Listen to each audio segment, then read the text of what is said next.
Welcome back to this video. In this video, I'll show you on how to find your connected Wi-Fi password on your Windows laptop. Let me show you how.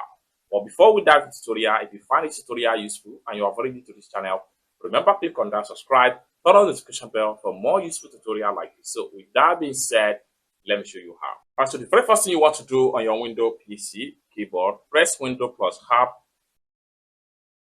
And this run dialog box here is going to pop up.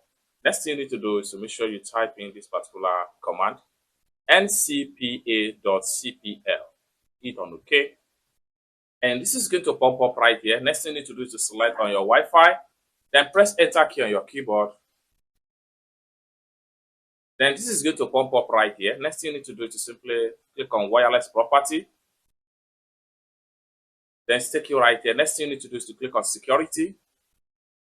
That's going to take you right here. Then next thing you want to do right here is to uncheck Show Character right here. Click on Show Character. So once you click on Show Character, you have your connected Wi-Fi password on your Windows laptop right here. It's that simple. For more tutorial tips and tricks about Windows PC tips like this, consider to subscribe. Thank you so much for watching, and I hope to see you in my next video. Bye for now.